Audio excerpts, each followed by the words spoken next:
Assalamualaikum warahmatullahi wabarakatuh. Selamat pagi Dun sanak pandanga dimanapun Anda berada. Baik Anda yang sedang di rumah saja ya, menikmati libur lebaran Anda, ataupun yang sedang dalam perjalanan dan monitor kami melalui RRI Digital serta rri.co.id ya. Baik, Dun sanak pandanga, sebelumnya kami dari kru Kearifan Lokal Minangkabau dan nanti juga bersama Mak Tuanku Mangkudun mengucapkan selamat Hari Raya Idul Fitri 1446 Hijriah. Mohon maaf lahir dan batin ya. Semoga bulan Syawal tahun ini betul-betul merupakan bulan peningkatan, sebagai maknanya Syawal peningkatan begitu ya. Peningkatan dalam segala aspek kehidupan kita, baik jasmani rohani, dunia wal akhirah kita, begitu. Baik, Dun Sana,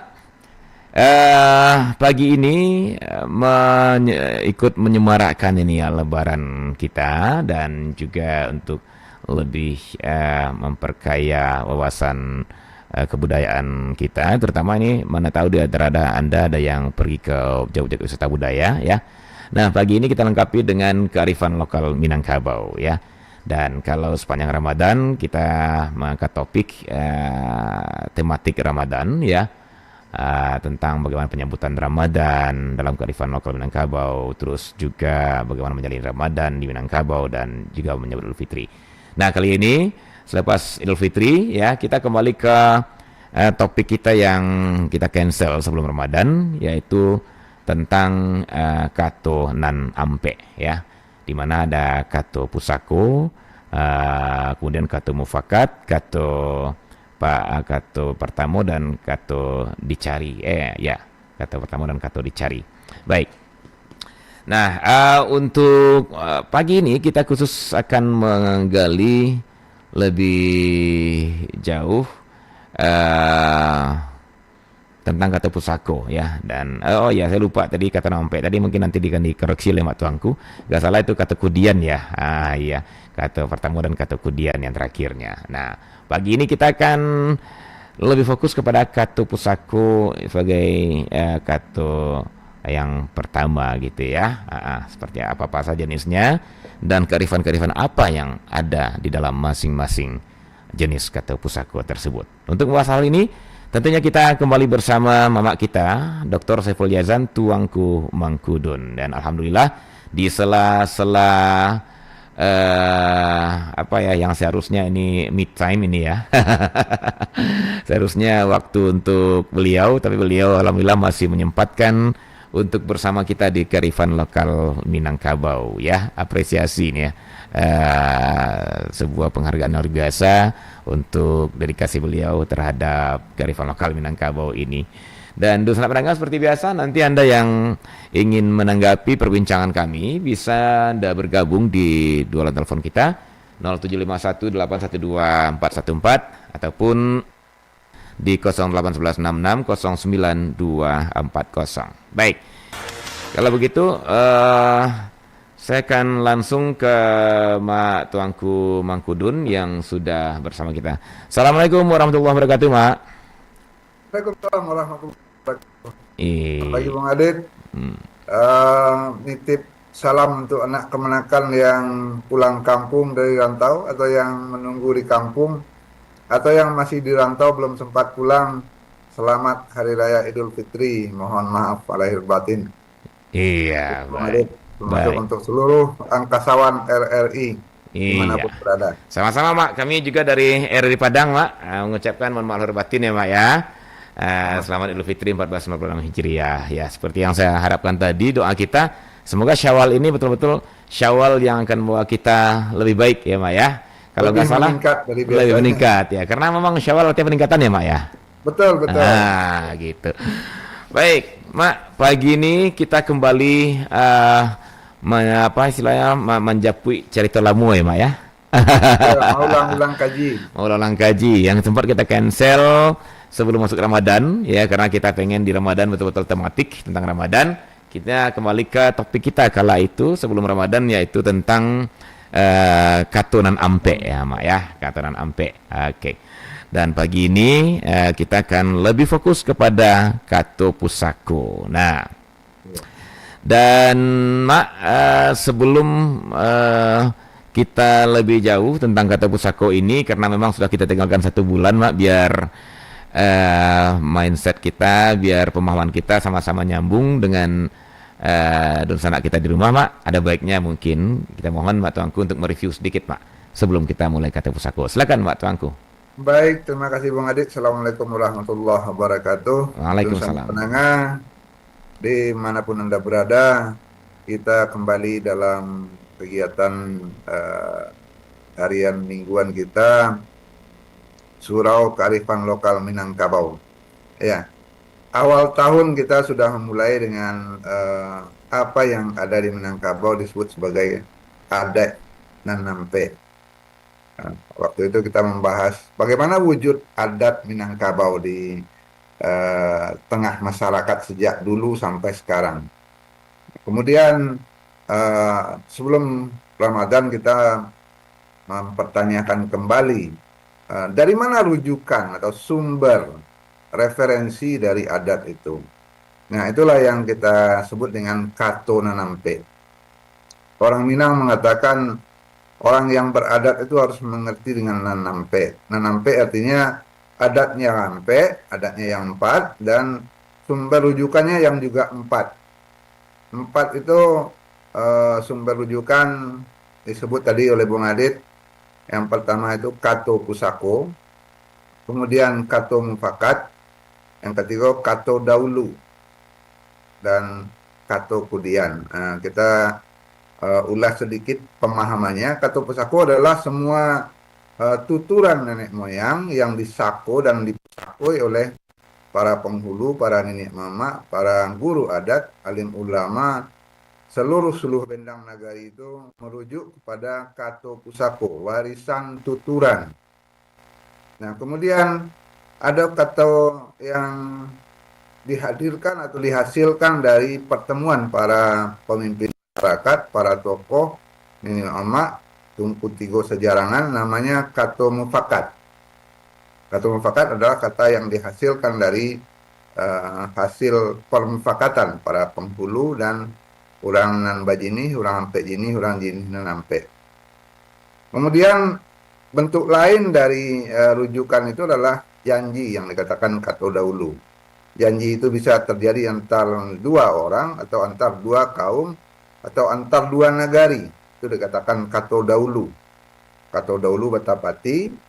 Kemudian ada Kato Kudian. Kato Kudian adalah solusi yang dihasilkan ketika menghadapi sebuah tantangan, sebuah permasalahan yang harus segera diselesaikan. Nah, dihadirkanlah namanya Kato Kudian. Itu 4 jenis sumber rujukan hadirnya atau munculnya kegiatan adat di Minangkabau, baik adat yang paling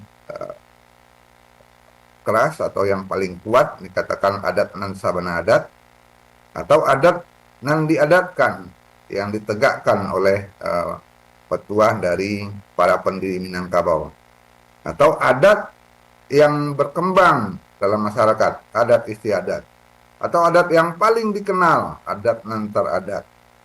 Nah, hari ini kita memasuki pembahasan tentang salah satu dari sumber rujukan itu yang paling banyak diwarisi oleh guru adat dan pemimpin adat.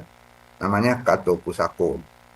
Kato Pusako adalah tuturan dari nenek moyang yang paling dikenal di tengah masyarakat sebagai warisan nan disako dan dipusakoi guru adat.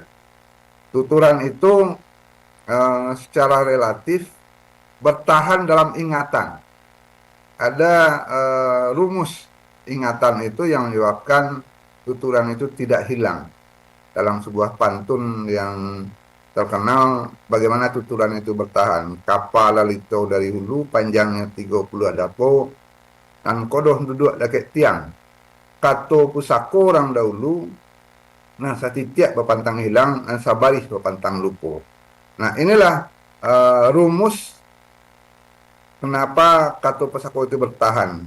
Karena dia dituturkan dengan bahasa yang indah, bahasa yang menarik, yang berirama, berima, sehingga sebaris pun tidak bisa hilang, setitik pun tidak bisa lupa oleh para guru dan pemimpin adat, bahkan oleh masyarakat umum. Nah, itulah Kato Pusako. Mudah-mudahan hari ini kita bisa membahas beberapa jenis di antara Kato Pusako itu, dan ada jenisnya, ada bentuknya. Nah, itu yang akan kita coba bahas hari ini, Bang Adit. Iya. Oke. Baik, Mak Tuanku, terima kasih, Mak, untuk paparan pembukanya tentang Kato Pusako ini. Nah, namun sebelum kita jauh dengan pembahasan Kato Pusako ini, Mak, kita juga pengen ada pertanyaan yang menggelitik ini, Mak, ya. Kato kan ada 4 Mak, ya. Ada Kato Pusako, ada Kato Mufakat, ada Kato Dahulu, ada Kato Kudian, gitu ya, Mak, ya. Betul. Nah, yang menariknya, Pak, kenapa sampai ini dikatakan Kato Pusako? Nah, gitu ya, Mak, ya. Karena mungkin tadi Mak sudah juga dijelaskan, karena ini merupakan Kato yang diwariskan turun temurun, yang diwarisi oleh para penghulu, kan gitu ya, Mak, ya, sehingga Kato Pusako. Betul. Namun yang jadi pertanyaan satu, kenapa Kato-Kato seperti itu dianggap menjadi sebuah Kato yang harus dipusakai atau diturun temurunkan kepada para penghulu, Mak? Kenapa, Mak, begitu? Baik, Bang Adit. Jadi adat Minangkabau itu sumber rujukannya atau referensinya itu dalam bentuk kata-kata, tidak kata-kata lisan, tidak tertulis awalnya, karena kondisi alam Minangkabau tidak memungkinkan tulisan itu bertahan, sehingga sampai sekarang huruf atau tulisan Minangkabau itu masih diragukan kebenarannya. Kenapa? Karena umumnya guru adat, umumnya para penghulu itu mewarisi tuturan itu secara lisan. Tuturan secara lisan dari guru mereka, dari mama mereka, dari nenek moyang. Nah, jadi kenapa bentuknya kata-kata lisan itu sangat besar kemungkinan disebabkan oleh keadaan alam Minangkabau yang kalau istilahnya negeri penuh gempa, sehingga dikatakan Pulau Paco. Paco itu perca, potongan-potongan kain. Kalau di tukang jahit ada potongan-potongan kecil, itu namanya paco, kain paco.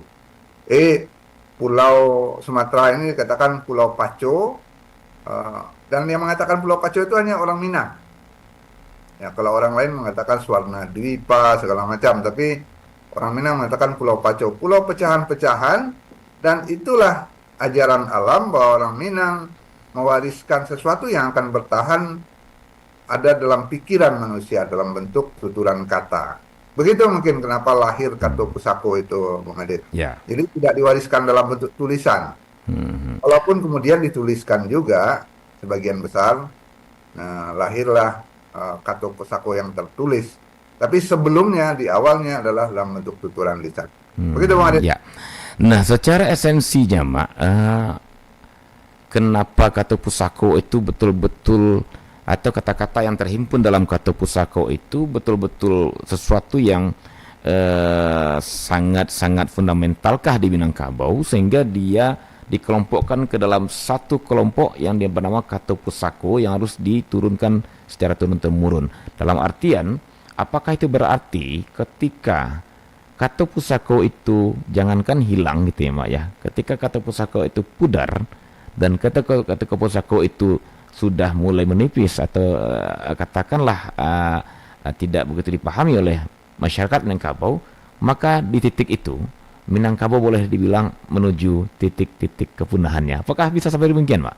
Sehingga dia betul-betul dikemas dalam satu bentuk bernama Kato Pusako yang harus yang bilang tadi kalau nggak salah satitia indak kabarubah gitu ya, Mak, ya, sabarih indak kan hilang. Nah, satitia indak boleh lupa, sabarih papantang hilang. Papantang hilang. Sebegitunya, apakah itu betul-betul fundamental bagi Minangkabau, Mak? Dan apakah ketika Kato Pusako itu nanti pada satu saat ya sudah tidak lagi ya dikuasai oleh banyak orang, nah apakah ini artinya ancaman untuk kebudayaan Minangkabau, Mak? Gimana, Mak?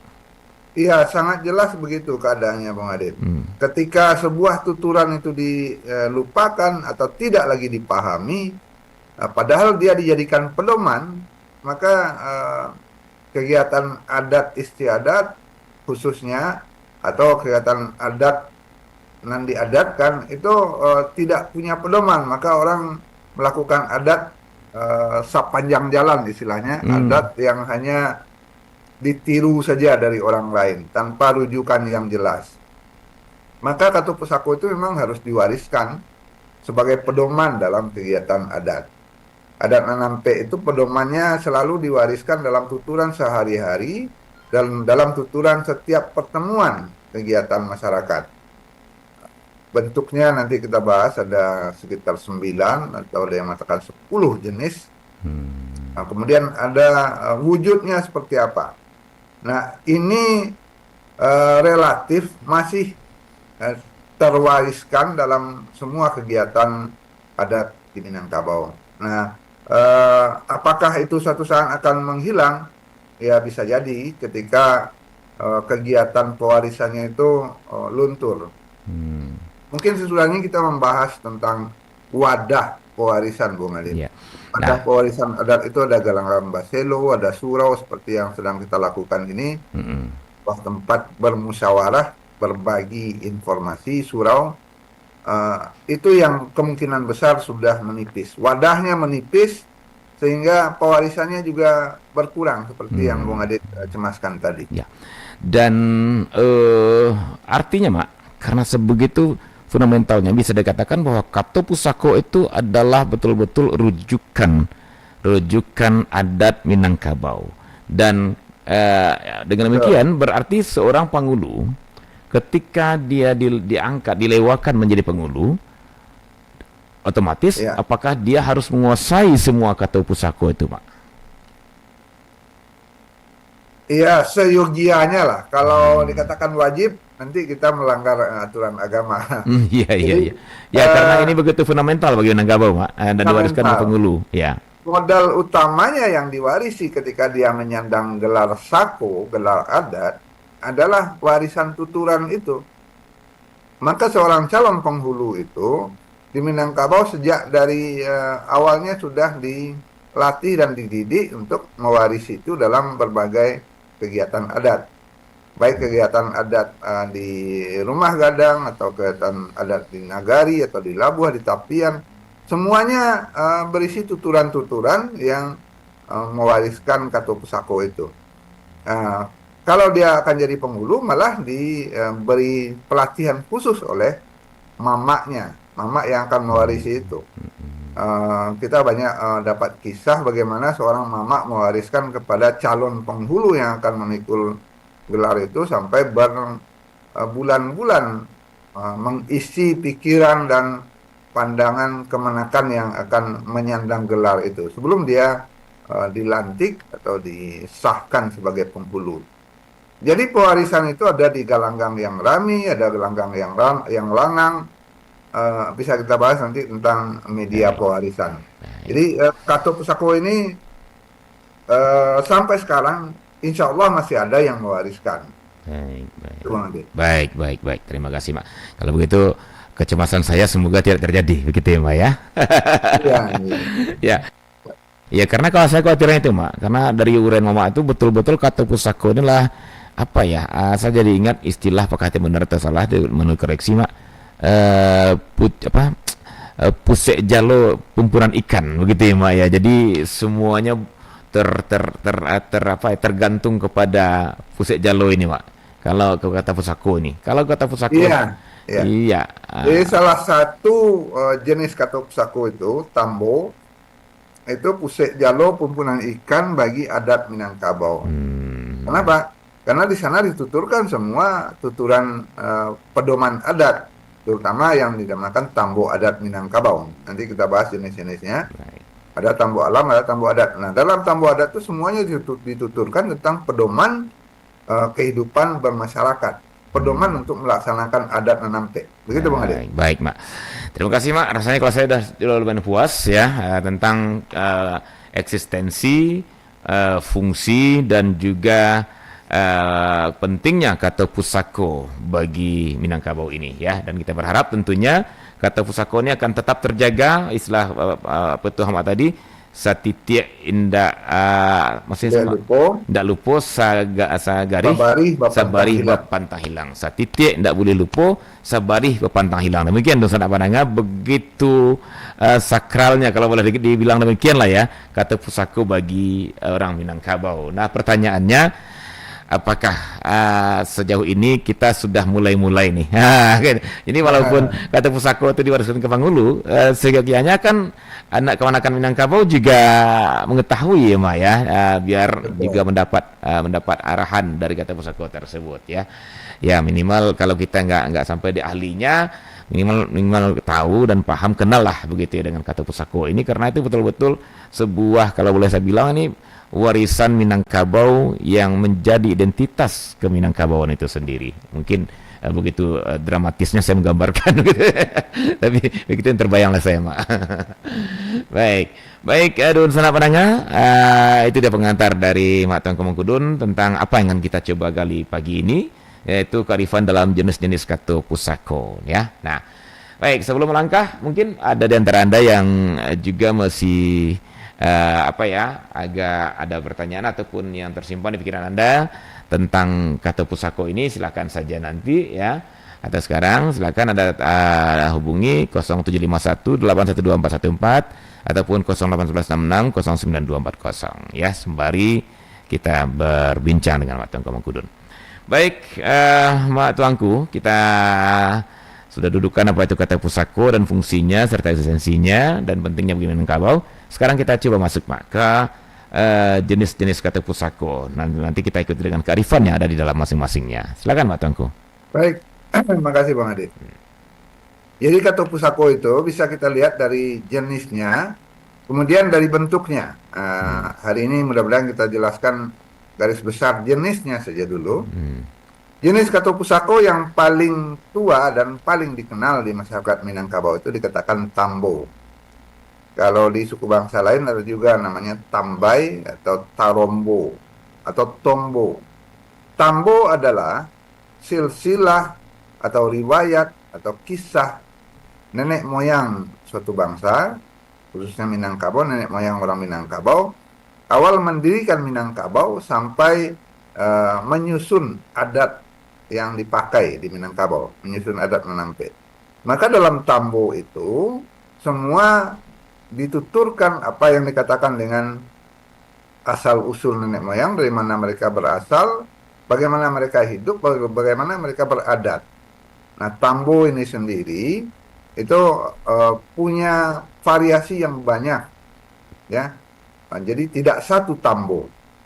Tambo yang paling inti dikatakan juga Pusat Jalur Kumpulan Ikan, kata Bung Adit tadi, itu adalah tambo alam Minangkabau tentang riwayat kedatangan nenek moyang. Kemudian tambo adat. Nah, tambo adat inilah yang berisi aturan-aturan pedoman bagaimana hidup beradat di Minangkabau. Apa itu adat menampe, bagaimana beradat, bagaimana mendirikan nagari, bagaimana mengisi nagari.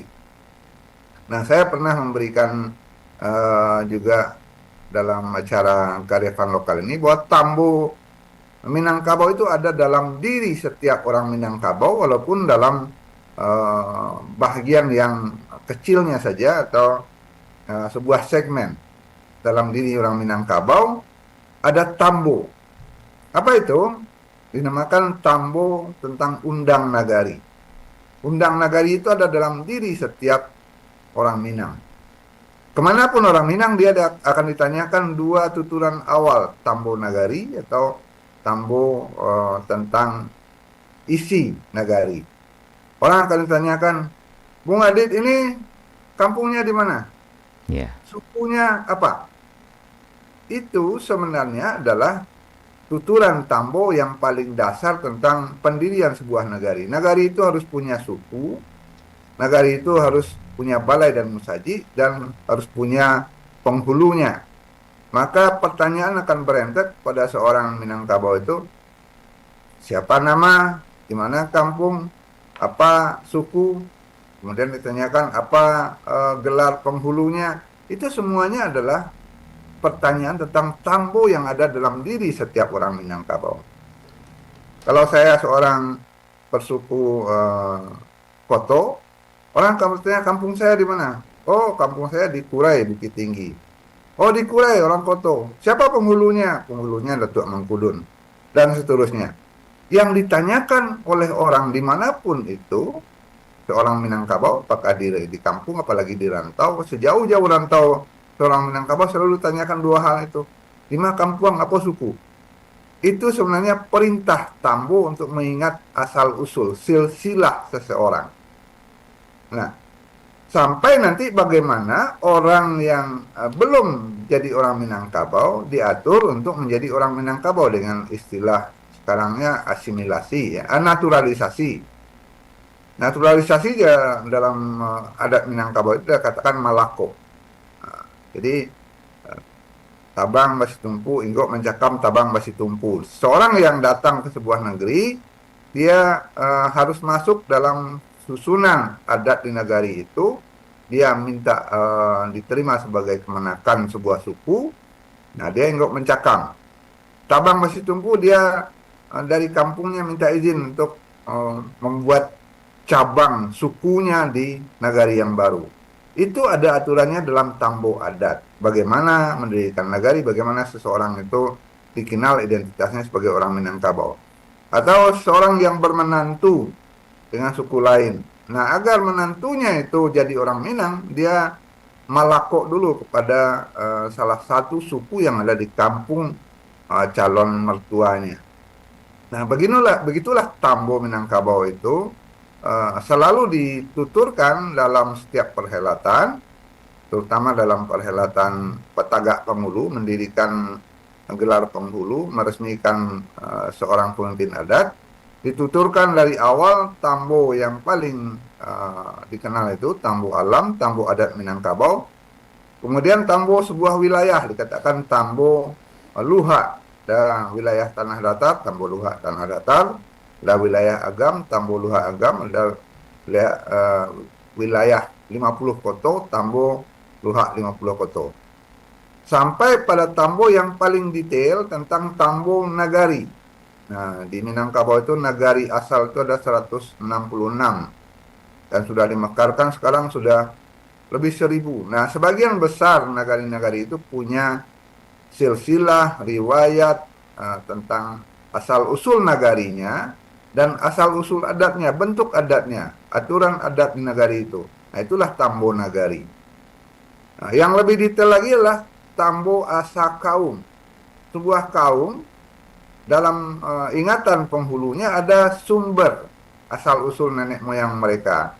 Dari mana nenek moyang mereka turun ke kampung itu, siapa nama nenek moyangnya, apa suku yang dibawanya, apa aturan yang dibawanya, itu tambo asa kaum.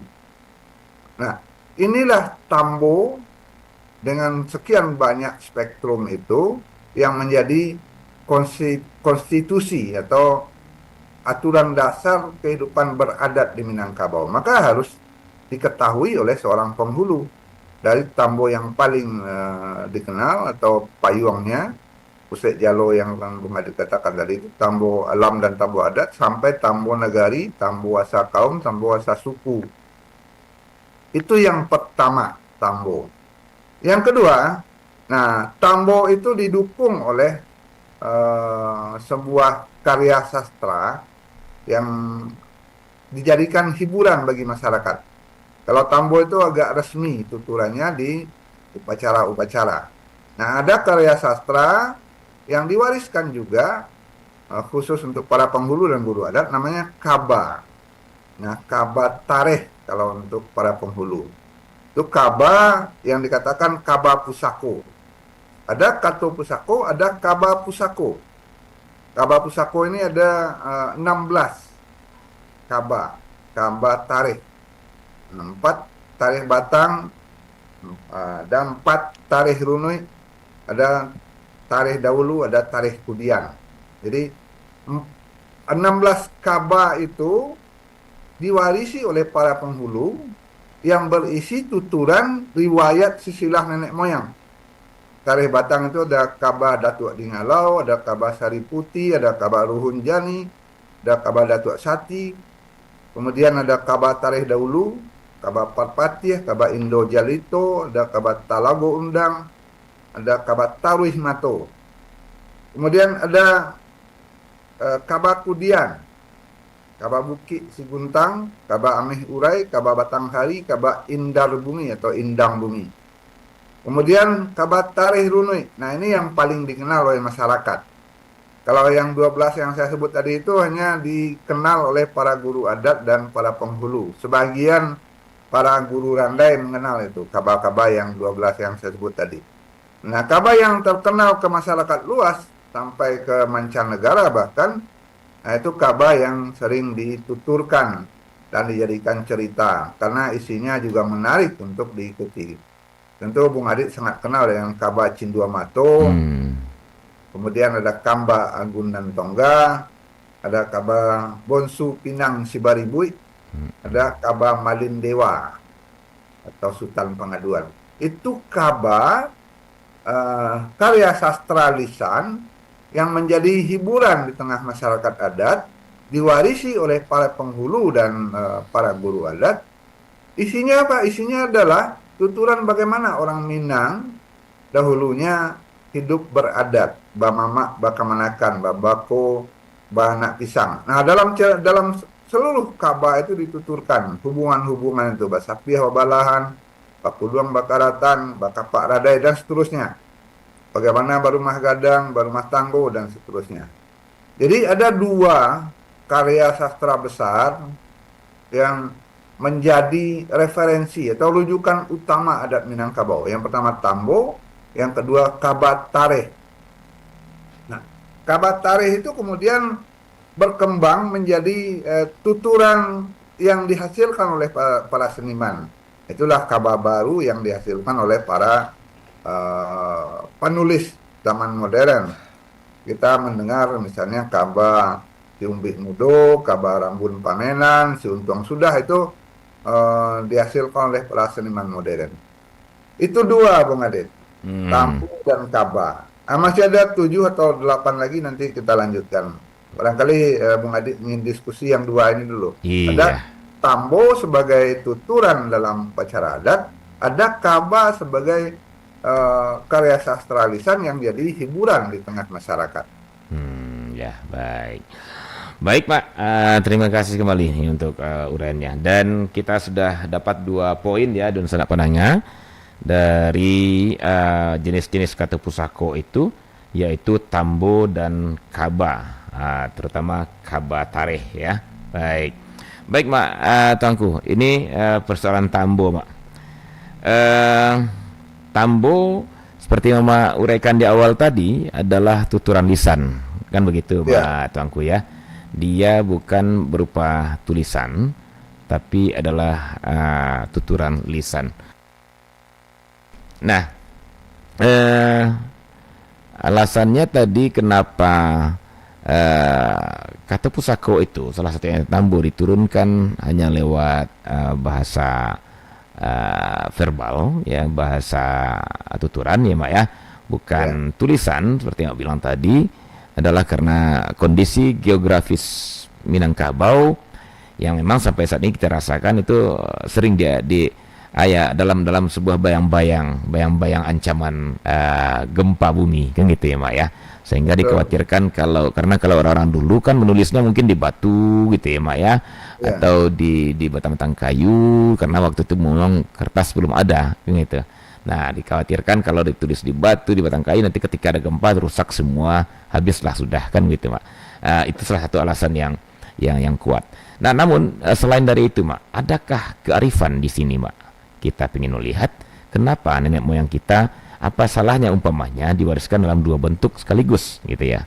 Jadi dalam bentuk dalam bentuk lisan berupa tuturan-tuturan yang diturunkan ke guru-guru adat seperti yang bilang tadi, dan juga dalam bentuk tulisan dengan dijaga umpamanya begitu ya.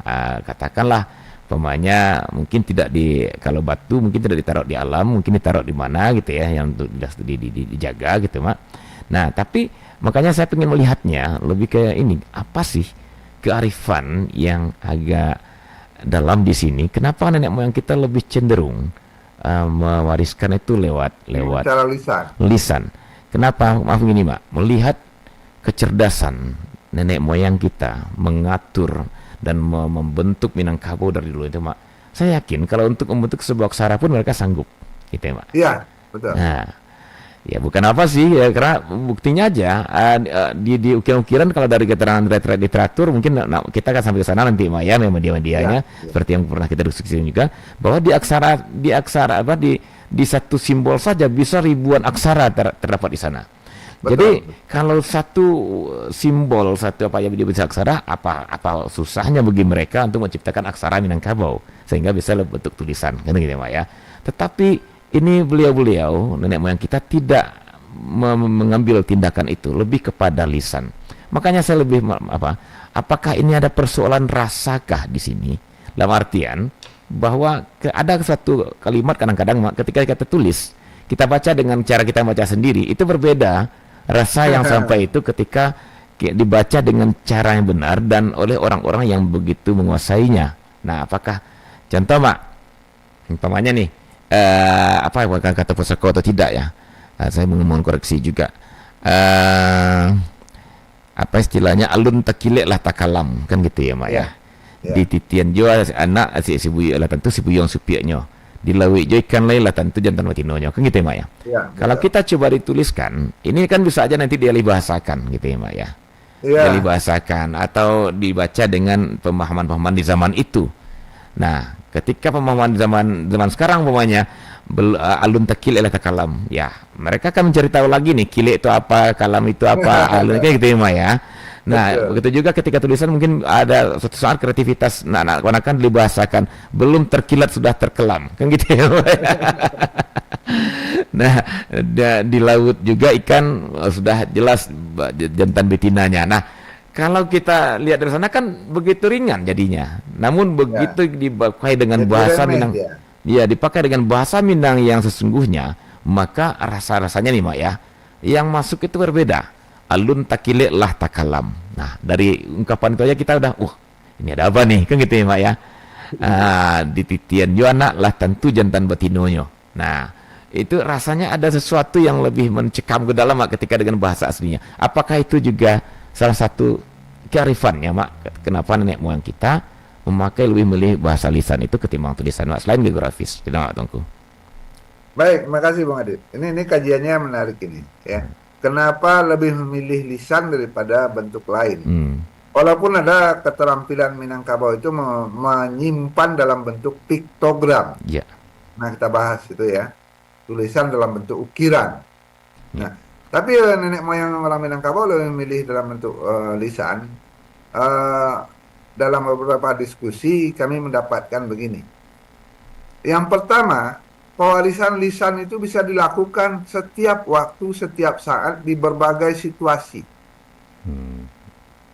Orang ketika dalam perhelatan, dalam sebuah pesta perkawinan misalnya, atau dalam sebuah pesta memandikan anak, memandikan paja istilahnya, turun mandi, mereka bisa mewariskan tuturan adat, tuturan rujukan hidup beradat itu dalam kegiatan pesta yang paling kecil sekalipun.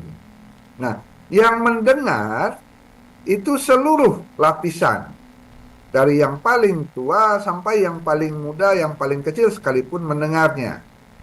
Dari yang paling pintar sampai yang paling muda yang baru belajar bisa mendengarnya.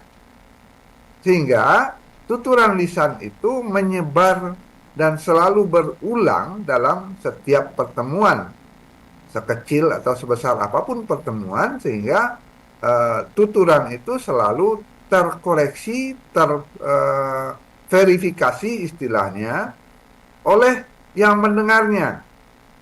Mereka akan mengulangi, mereka akan memperbaiki kalau ada yang belum sempurna. Bagaimana ketika orang-orang Minangkabau berbicara, selalu ada koreksi dari pihak yang mendengar atau tambahan, dan itu diterima sebagai kebiasaan tuturan lisan. Ya.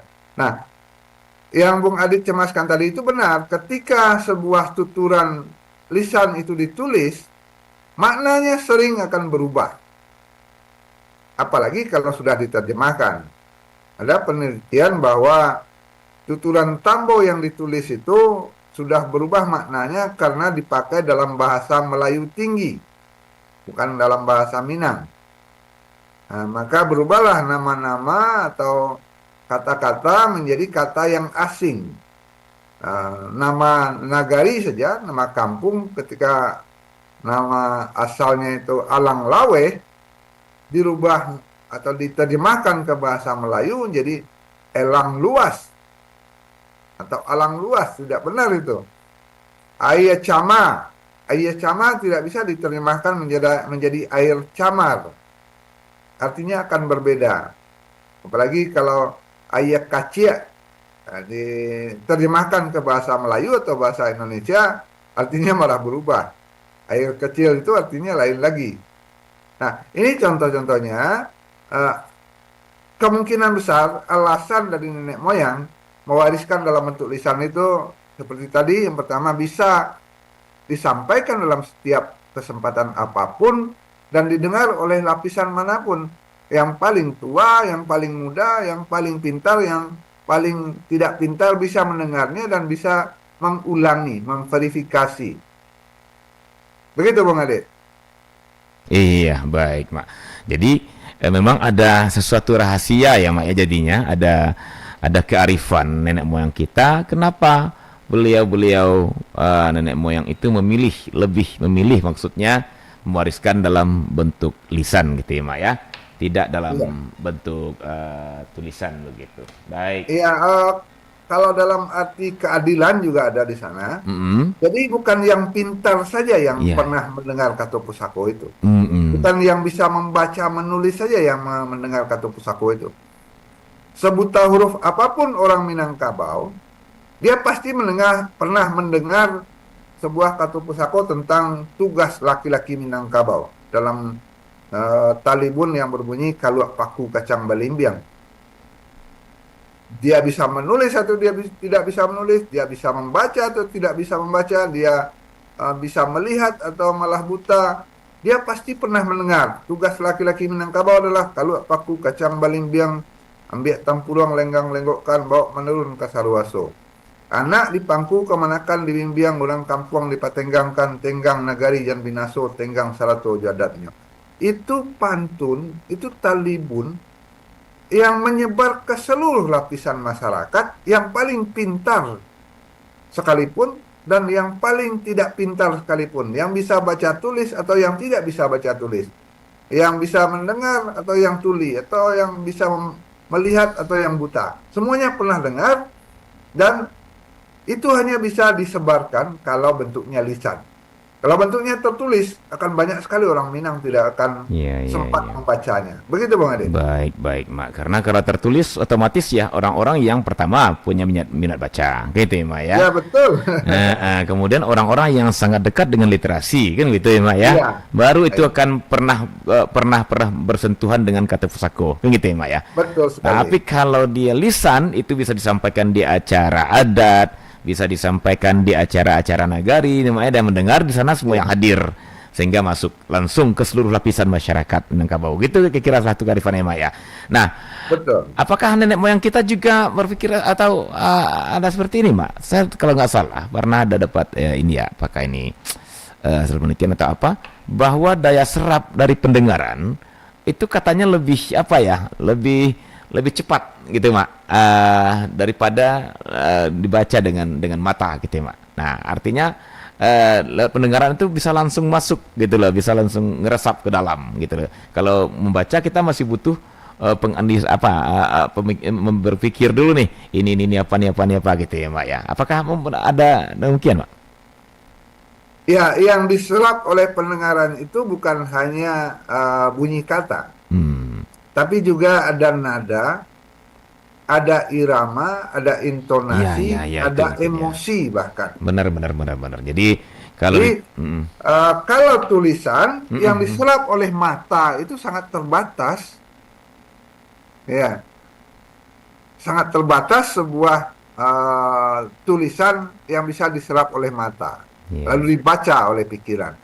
Tapi kalau sebuah tuturan yang didengar itu ada susunan kata, kalimat, tapi di dalamnya ada irama, ada rima, ada intonasi, ada emosi di dalam sebuah tuturan. Nah, itulah yang menyebabkan bahwa tuturan lisan itu punya daya jangkau yang lebih luas, sekaligus daya rekam yang lebih tinggi dibanding bacaan. Ya. Walaupun ada keterbatasan manusia untuk menampung ingatan dari pendengaran, ya. Katanya ingatan yang paling kuat itu hanya 7 menit pertama. Ya, kalau sudah lewat 20 menit, itu tinggal 10% yang tertangkap oleh ingatan. Jadi kalau kita perhatikan tuturan-tuturan dalam pidato adat atau pasambahan itu rata-rata hanya 7-10 menit per orang. Nah, sehingga ketika bergiliran pidato itu mereka saling mengembalikan kemampuan mengingatnya. Betul Bang Adit? Ketika sebuah tuturan lisan sampai, itu dia dalam sebuah paket yang lengkap. Ada susunan kata, susunan kalimat, intonasi, rima, irama, sampai emosi dalam kata-kata itu. Itu yang menyebabkan paketnya kuat, tertahan, maka berlakulah pantun yang kita ulang-ulang itu. Dan sabari pantang lupa, titiak pantang hilang itu. Baik, sepertinya saya masih tersedot perhatian saya tadi ke persoalan esensi kata pusako aja baru ya. Sementara kita masuk tambo tadi. Baik. Kita Ansur ya. Karena memang saya sebegitu penasarannya dengan kata pusako ini, Mak ya. Kenapa? Banyak kan kenapanya, Mak. Nah, maka sampai itu semua keluar gitu ya. Nah, jadi memang inilah salah satu kearifannya, barangkali nenek moyang kita lebih memilih lisan karena jangkauannya yang begitu luas gitu ya, Mak ya. Kemudian juga bisa dimasukkan di sana emosi sekaligus gitu ya. Dan kita tahu kalau sesuatu yang memiliki daya emosi itu biasanya juga ditangkap oleh hati, bukan hanya pikiran gitu ya, Mak ya. Betul. Tapi kalau kita ada satu contoh kata pusako yang sering jadi perdebatan. Di dalamnya ada simpanan yang sangat luas yang dikatakan kias, majas.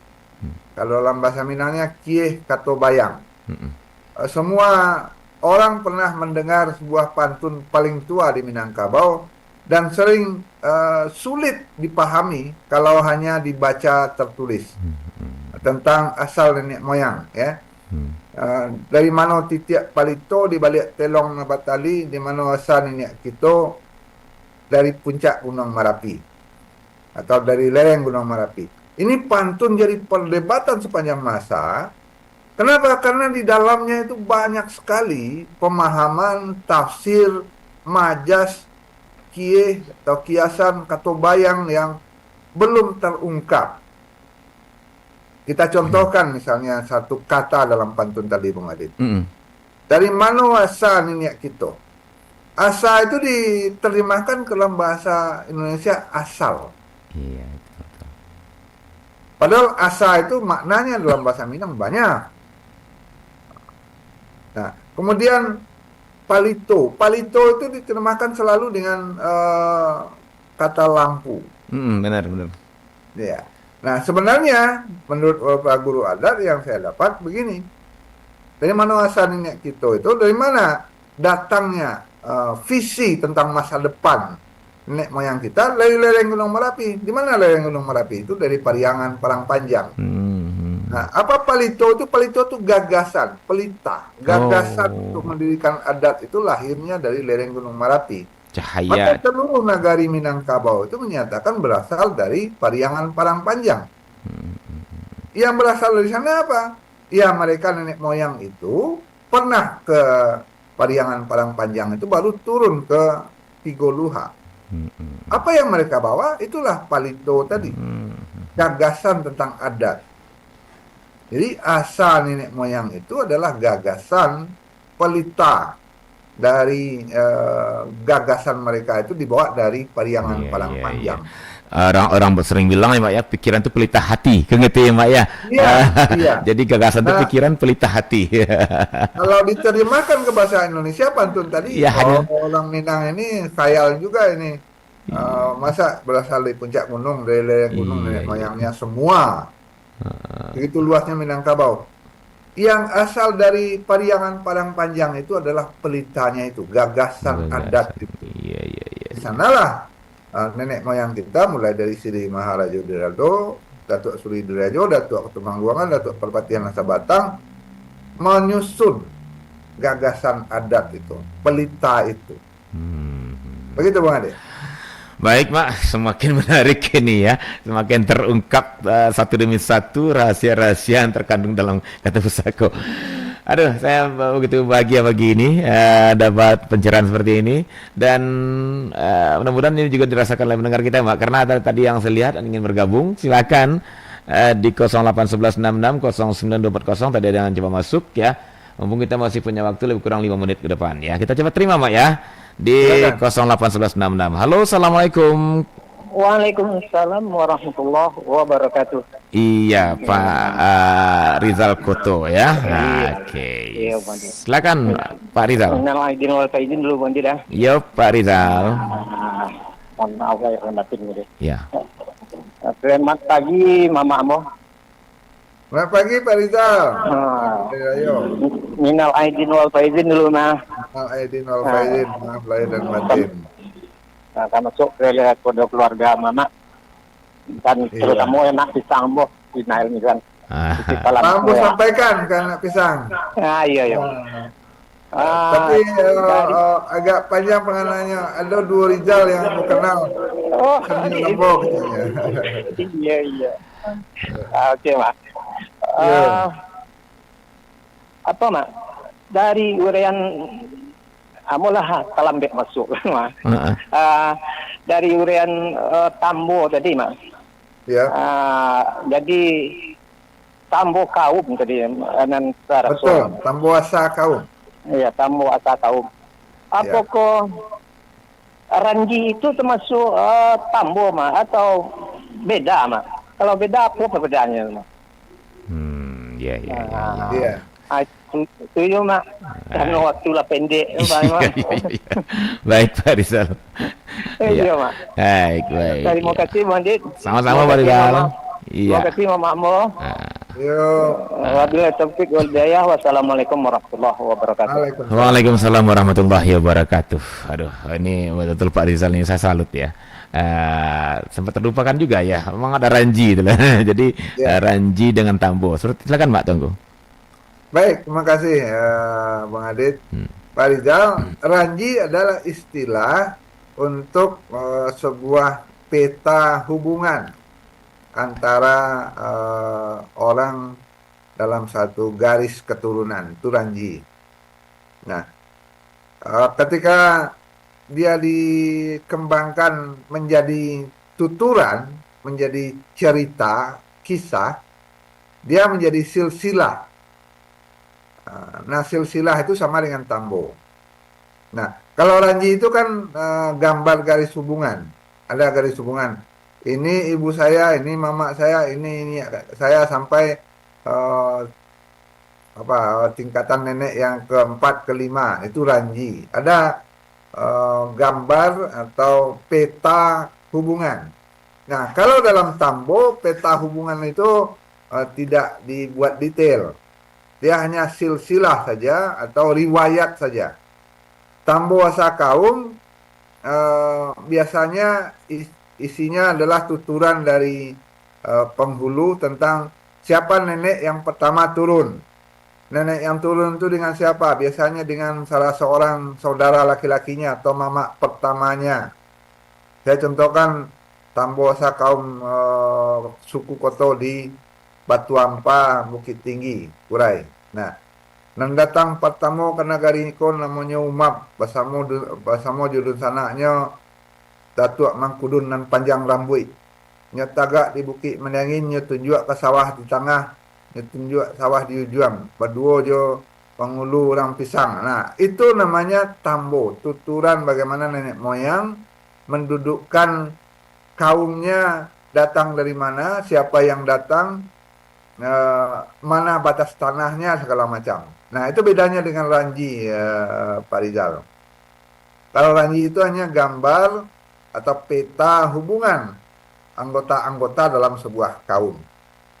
Kalau Tambo itu lebih bertutur tentang semuanya, ya hubungan antar nenek-nenek yang ada di sebuah nagari, di sebuah kaum, dan siapa yang pertama meletakkan batas Supadan, lantak Supadan, sampai kepada kubu pertahanan sebuah kaum, sampai pandam pekuburan di mana tapak rumah gadang, itu Tambo Wasakaum.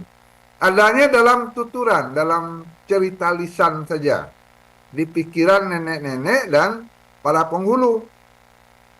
Kenapa tidak dituliskan? Tidak semuanya teringat untuk menuliskan, karena menurut mereka itu cerita nenek saya kok. Saya ingat semua. Nenek saya yang datang itu umat. Dia aja datang, dia Datuk Mangkudun panjang rambut. Saya yang dibawanya, ada berampek kemenakannya, siamai, siabu, dan seterusnya.